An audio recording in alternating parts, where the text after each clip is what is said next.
Good morning. Today we discuss second topic, reproduction in lower and higher animals. First, listen carefully about what is meant by reproduction. Reproduction means new individuals are produced from their parent is called as a reproduction. याचा अर्थ काय होतो? जसं की आपल्या सर्वांचा जन्म आपल्या आई वडिलांच्या पासून होतो, ही काही जन्म घेण्याची प्रक्रिया आहे, याला आपण पुनरुत्पादन म्हणतो. That concept is called as a reproduction.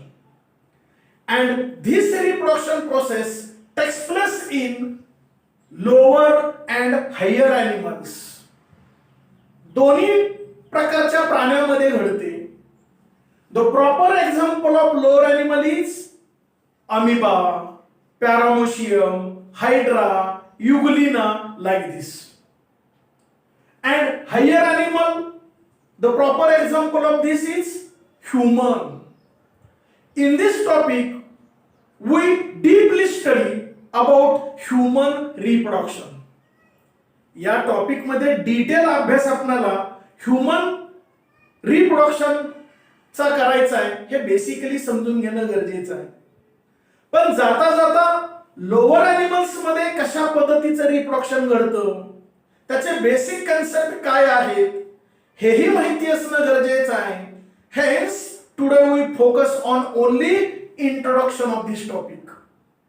या टॉपिकची जी प्रस्तावना आहे, बेसिक कन्सेप्ट आहे, याच्यावरती आज आपण फोकस करूया. Then we will discuss next here human reproduction. Listen again carefully about what is mean by reproduction.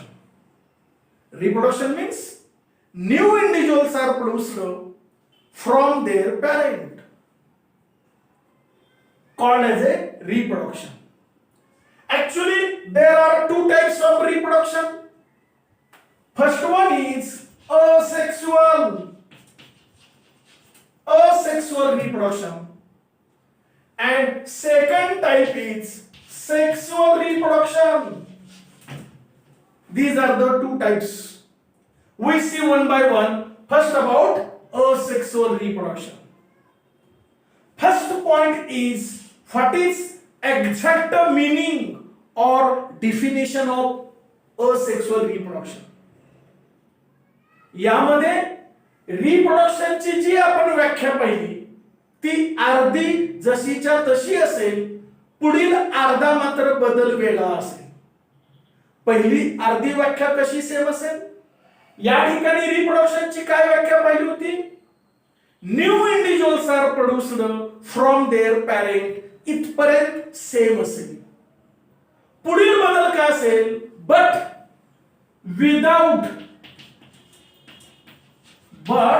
without formation and fusion of gamete is called as a asexual reproduction. हे फार महत्वाचं आहे.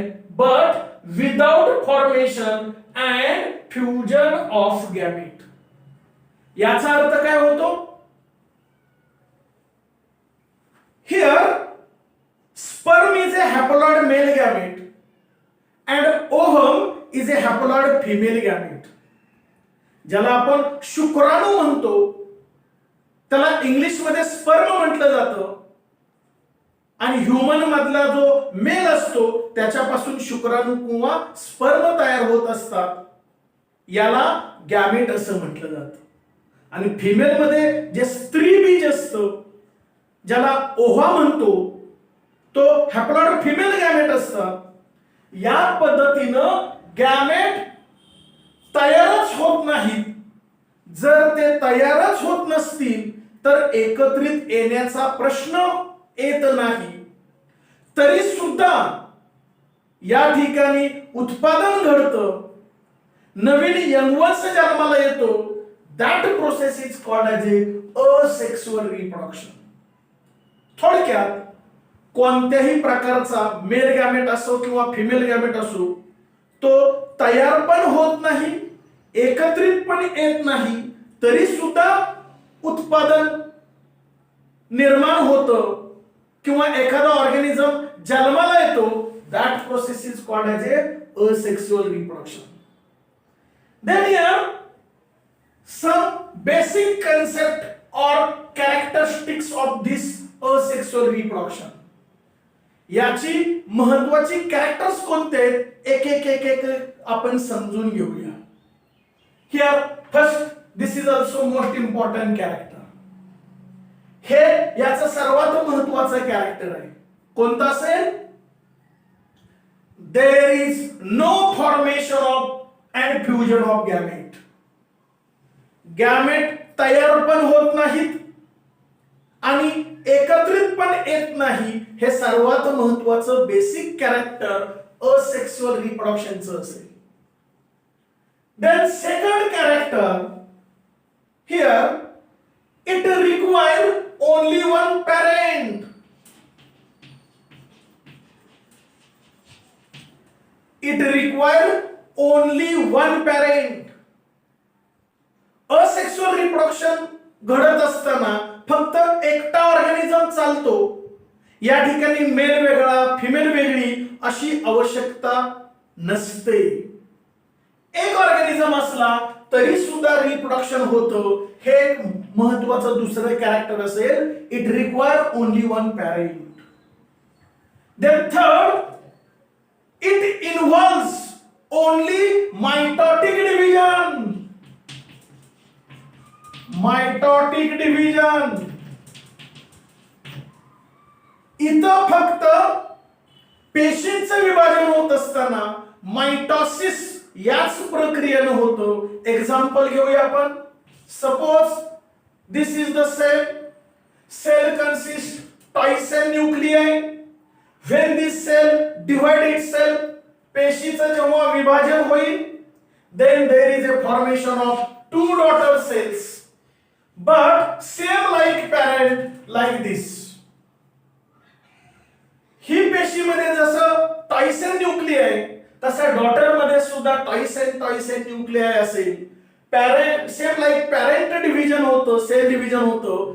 या प्रक्रियेला मायटोसिस म्हटलं जातं. थोडक्यात डुप्लिकेशन हे असेक्सुअल रिप्रोडक्शन मध्ये पेशीचं विभाजन होत असताना दिसून येईल.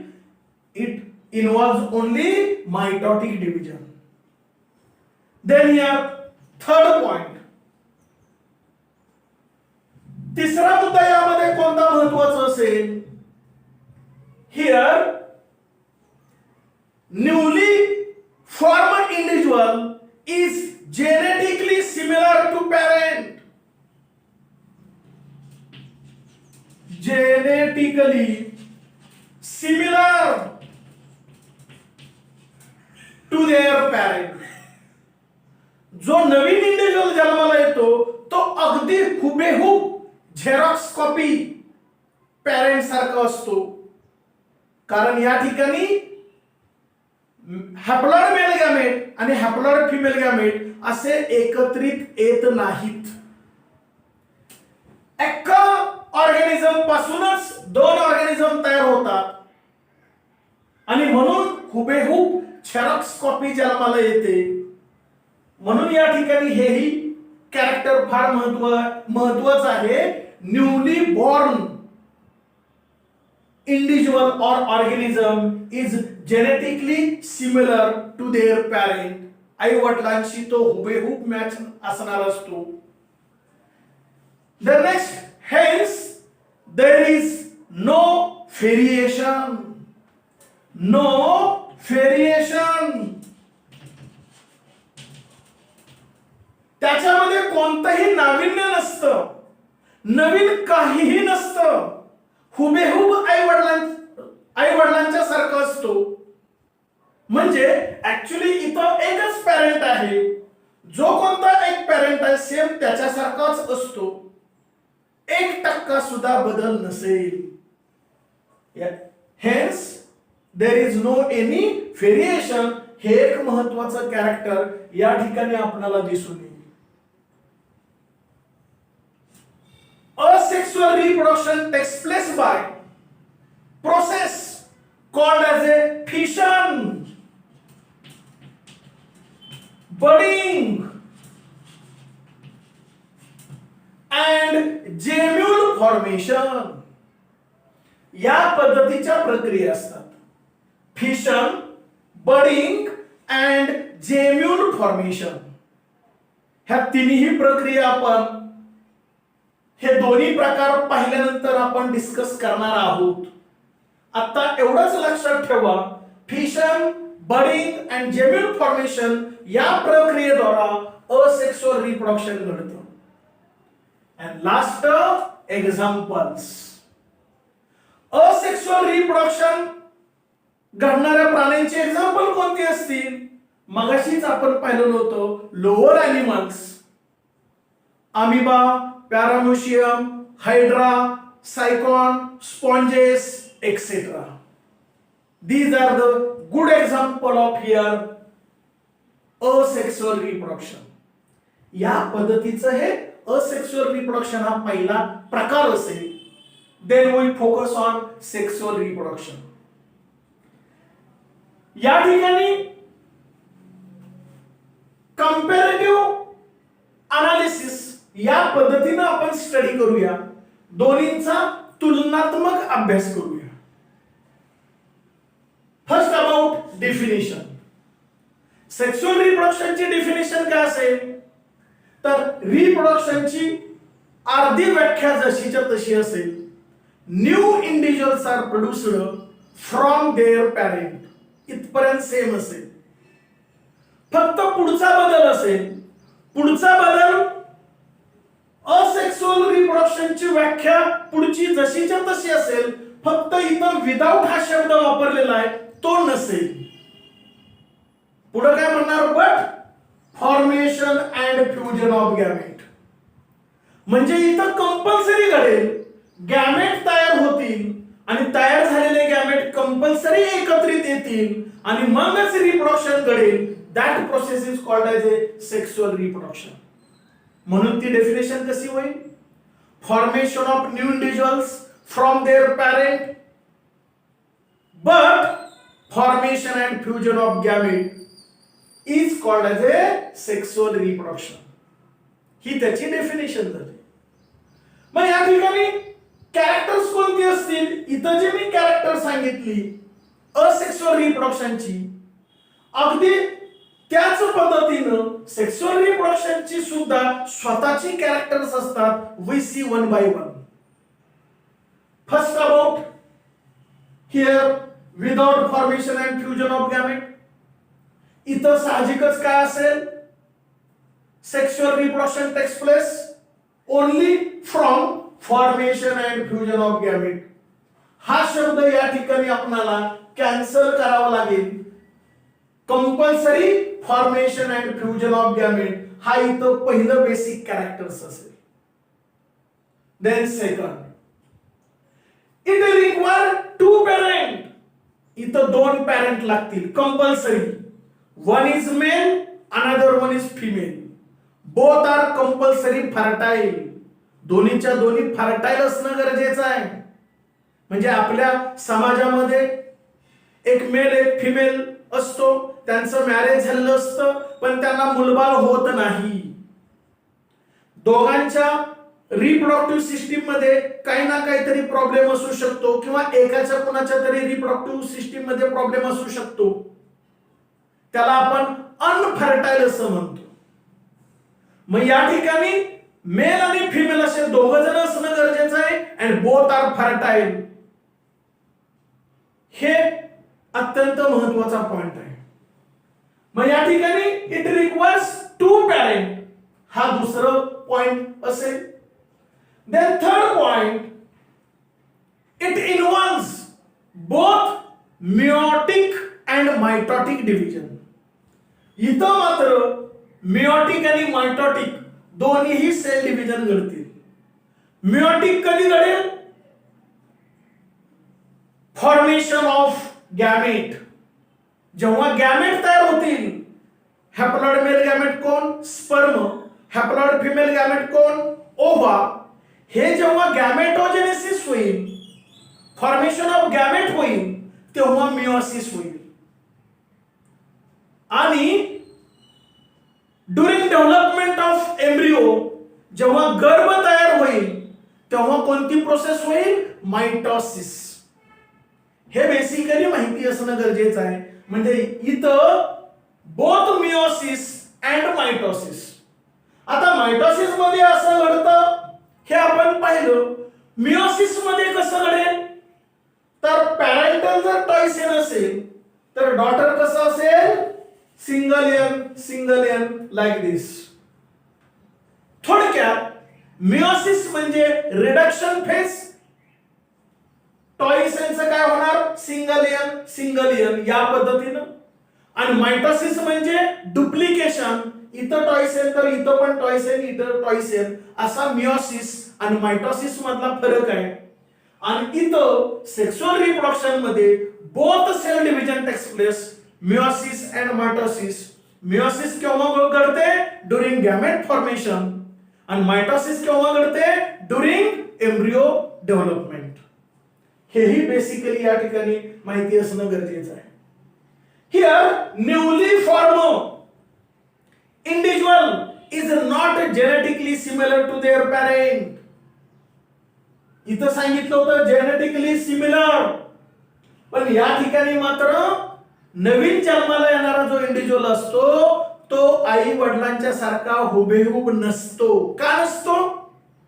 There is a compulsory formation and fusion of gamete. आईचे अर्धे गुण, वडिलांचे अर्धे गुण एकत्रित आलेले आहेत.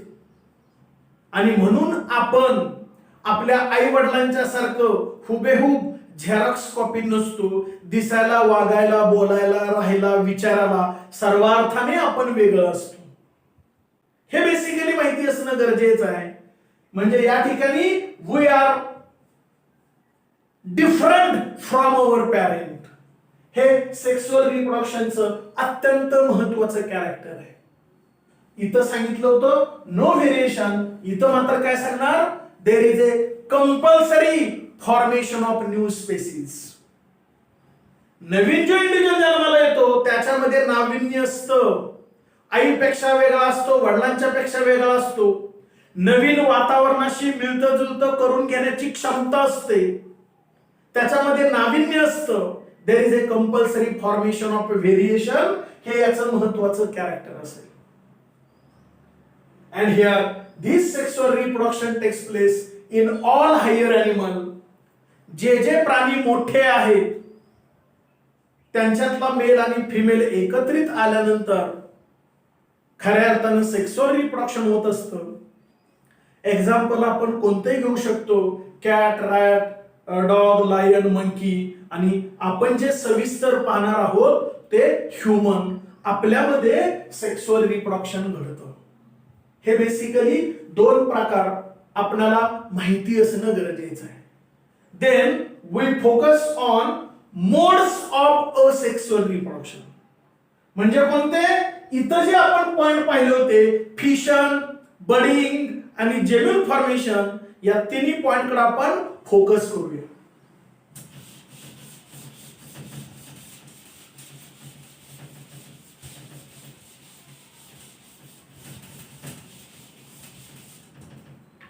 Modes of asexual reproduction.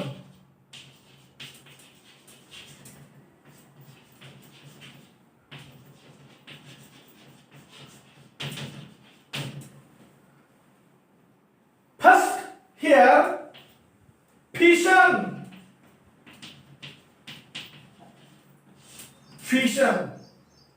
Fission means here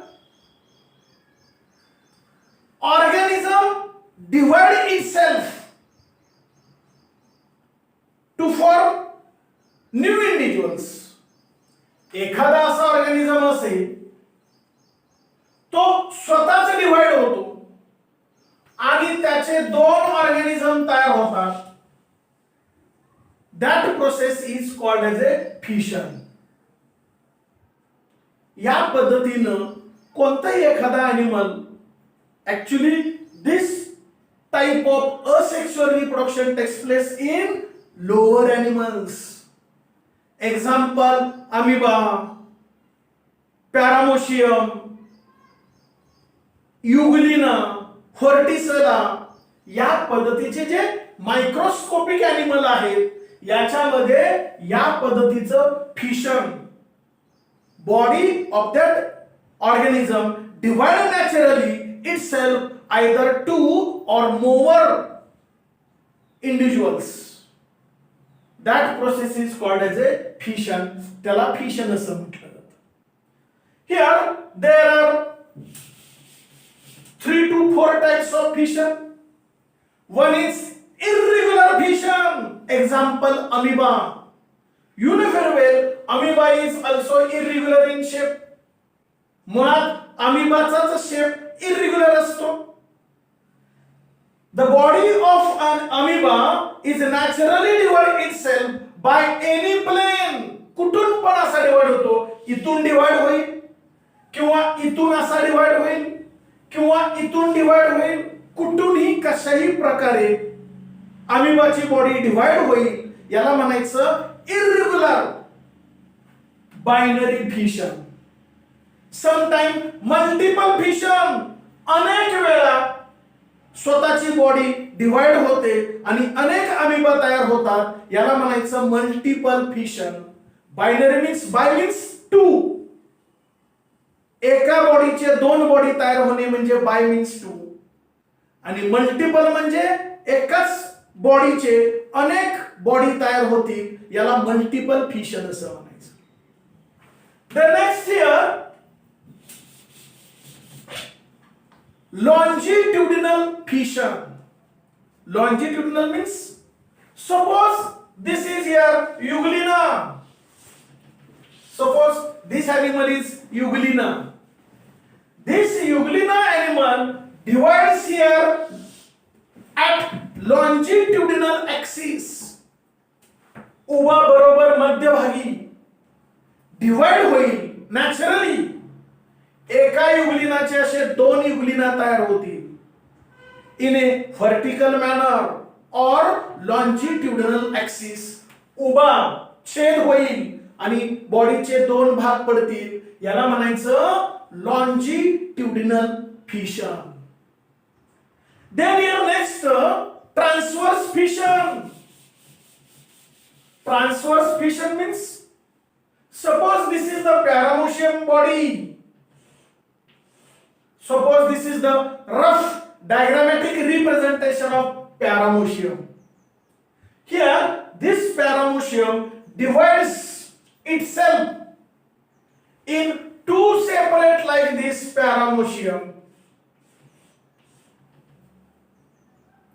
या पद्धतीने डिवायडेशन होईल. एका पॅरामोशियमचे असे दोन पॅरामोशियम तयार होतील बाय हिअर हॉरिझॉन्टल ऍक्सिस. आडव्या स्वरूपात छेद होईल आणि एका पॅरामोशियमचे असे दोन पॅरामोशियम तयार होतील याला ट्रान्सवर्स बायनरी फिशन असं म्हटलं जातं. म्हणजे या पद्धतीनं animal body naturally divide itself either two or more equal parts is called as a fission. याला आपण फिशन असं म्हणतो. The next year, budding. Budding.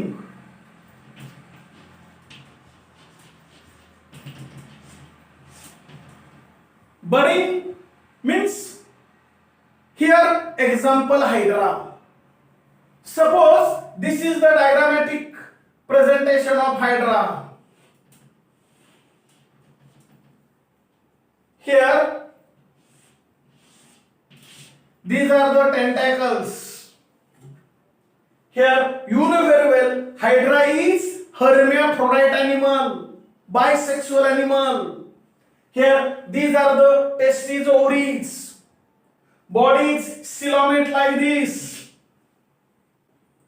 Sometimes during here unfavorable condition, this hydra produces small outgrowth, naturally produces small outgrowth to form a bird like this.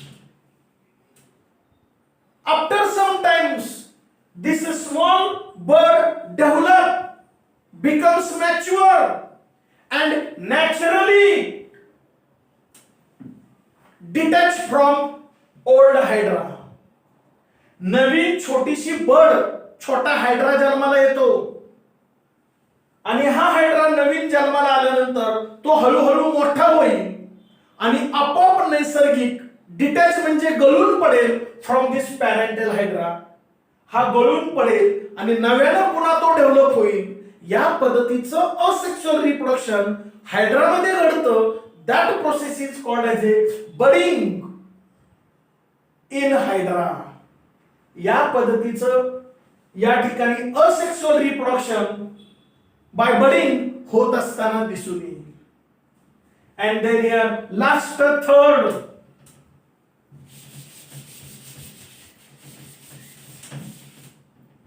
gemule formation.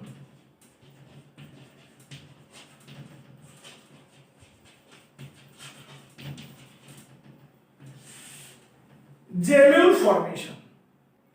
Actually, gemule formation is a type of asexual reproduction and mostly takes place in sponges. Sponges मध्ये या पद्धतीचं asexual reproduction घडतं.